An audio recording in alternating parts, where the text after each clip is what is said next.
Čo ak stárnutie nie je len prirodzený proces, ale aj dôsledok signálov, ktoré naše telo prijíma každý deň? A čo ak väčšina ľudí nikdy nepochopila, ako silno vnútorný stav vplýva na biologické procesy v tele? Možno ste si už niekedy všimli zvláštnu vec. Keď je človek dlhodobo v strese, telo akoby stárlo rýchlejšie. Tvár sa mení, energia mizne, objavuje sa únava, napätie, vyčerpanie. A potom stretnete niekoho, kto prešiel ťažkým obdobím a napriek tomu z neho vyžaruje pokoj, sila a život. Prečo? Čo ak telo nereaguje iba na vek, ale predovšetkým na stav vedomia? Dnes sa pozrieme na fascinujúce prepojenie medzi stresom a biológiou, medzi emóciami a DNA, medzi nervovým systémom a regeneráciou, medzi starými tradíciami a moderným výskumom. Nebudeme hovoriť o mágii, nebudeme sľubovať zázraky, ale pozrieme sa na niečo oveľa zaujímavejšie. Na možnosť, že ľudské telo je omnoho citlivejšie na naše vnútorné prežívanie, než sme si celé roky mysleli. A na konci videa vás čaká hlboká vedená prax, ktorá pomôže telu prepnúť z režimu prežitia do režimu obnovy. Možno si po tomto videu prvýkrát uvedomíte, že vaše telo proti vám nikdy nebojovalo. Možno sa vás len celé roky snažilo zachrániť. Telo, ktoré počúva všetko. Vedci dnes vedia jednu zásadnú vec. Ľudské telo nefunguje oddelené od psychiky. Každá emócia vytvára chemickú reakciu. Každý dlhodobý stres mení hormonálne prostredie tela. Každý vnútorný stav vysiela nervovému systému informáciu. Je bezpečne? Alebo musíme prežiť? A telo podľa toho reaguje.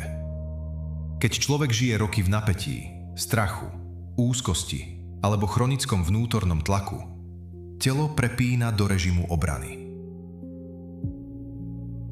Niektoré procesy sa spomaľujú. Imunita oslabuje. Regenerácia klesá. Spánok sa zhoršuje. Telo totiž v strese nerieši dlhodobú obnovu. Rieši prežitie. A teraz prichádza fascinujúca otázka. Čo ak veľká časť toho, čo nazývame starnutie, nesúvisí len s časom, ale aj s tým, v akom vnútornom stave telo žije? DNA nie je osud.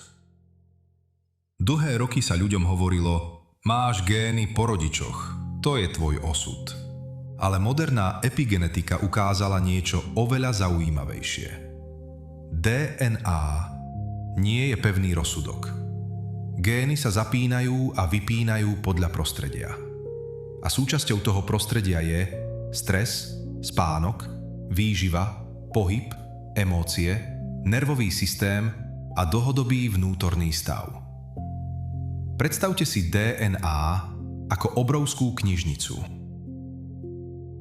Nie všetky knihy sú otvorené. Nie všetky pokyny sa čítajú naraz. Niektoré stránky zostávajú zatvorené.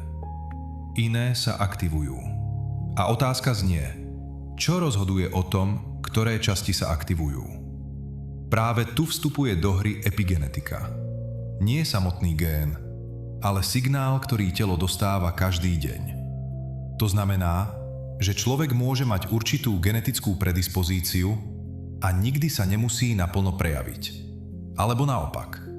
Nie preto, že by DNA bola nepodstatná, ale preto, že telo neustále reaguje na prostredie. A najbližšie prostredie, v ktorom žijete, je vaše vlastné vnútro.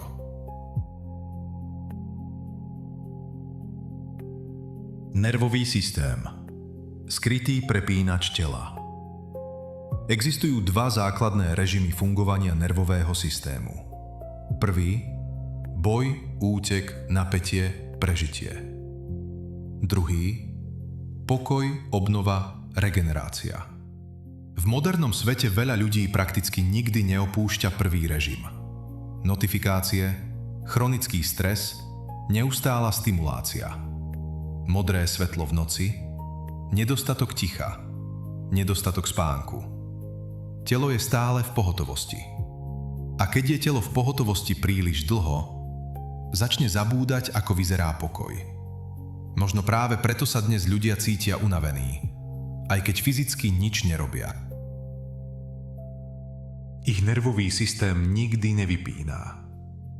A teraz si predstavte niečo fascinujúce. Čo ak regenerácia nezačína tabletkou, ale pocitom bezpečia? Čo ak telo potrebuje najprv dostať signál, už nemusíš bojovať? Pretože až potom môže začať opravovať. Srdce a mozog. Dlhé roky sme si mysleli, že mozog riadi všetko. Ale výskumy ukázali niečo zaujímavé. Srdce nekomunikuje s mozgom len pasívne. Posiela mu signály. A stav srdcového rytmu ovplyvňuje celý organizmus. Keď je človek v chronickom strese, rytmus srdca sa stáva chaotickým. Keď je v pokoji, vďačnosti alebo hlbokom sústredení, telo sa harmonizuje. Nie je to ezoterika. Je to fyziológia nervového systému. A práve preto staré tradície tak často pracovali. S dýchom, s pokojom, s meditáciou, s modlitbou, s vnútorným tichom. Nie preto, že by nerozumeli biológii. Možno len používali iné slová. Prečo príroda lieči? Všimli ste si niekedy, že po lese alebo po mori sa človek cíti inak? Nie iba psychicky, aj fyzicky. Dýcha pokojnejšie. Telo sa uvoľní. Myseľ spomalí. Vedci dnes skúmajú ako prirodzené svetlo, čerstvý vzduch, ticho, rytmus prírody a zníženie stresu ovplyvňujú nervový systém a regeneráciu. Možno preto sa človek v prírode necíti výkonnejší, ale skôr viac sám sebou. Ako by si telo konečne spomenulo, v akom prostredí bolo stvorené fungovať. Najväčšie vyčerpanie dnešného človeka nie je fyzické, je nervové. Ľudia dnes často nežijú v skutočnom nebezpečenstve, ale telo si myslí, že áno. A keď nervový systém nevie odlíšiť e-mail od hrozby, notifikáciu od útoku, budúcnosť od prítomnosti, telo ostáva v napätí. A napätie sa časom mení na únavu, vyčerpanie, zápaly, úzkosť, nespavosť a pocit, že človek už nevládze. Možno telo nie je pokazené. Možno je len príliš dlho v pohotovosti. To najdôležitejšie. A teraz jedna veľmi dôležitá vec. Toto video nie je o tom, že si človek vylieči všetko mysľou. Nie. Moderná medicína je nesmierne dôležitá. Lekári zachraňujú životy. Ale zároveň začíname chápať, že psychika, nervový systém a vnútorný stav majú na telo väčší vplyv, než sme si kedysi mysleli. A možno práve spojenie modernej vedy, vedomého života, pokoja, spánku, dychu, vzťahu k sebe a práce s nervovým systémom bude jedného dňa jednou z najväčších tém budúcnosti. Praktika. Prepnutie tela do režímu obnovy. Teraz si nájdete pohodlnú polohu. Ak môžete, odložte telefón, zhasnite silné svetlo a doprajte telu pár minút, počas ktorých nemusí nič dokazovať. Nadýchnite sa pomaly a vydýchnite. Ešte raz. Pomalý nádych a dlhý výdych. Nechajte ramená klesnúť. Čeľusť sa uvoľní. Telo začína chápať, že práve teraz nemusí bojovať.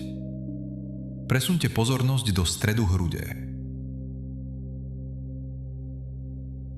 Nie na silu, len jemne. A teraz si spomente na chvíľu, keď ste sa cítili bezpečne. Nemusí byť veľká. Možno len obyčajný moment. Svetlo v okne, hlas niekoho blízkeho, ticho rána, pocit pokoja. Neanalýzujte ho, len ho nechajte v tele a dýchajte. S každým výdychom telo povoľuje napätie. S každým nádychom sa vracia trochu viac života. Predstavte si, že každá bunka vášho tela dostáva nový signál. Nie musíš prežiť, ale môžeš sa uvoľniť. A možno práve toto je začiatok obnovy. Nie boj proti telu, ale spolupráca s ním. Zostaňte chvíľu v tichu. Len dýchajte.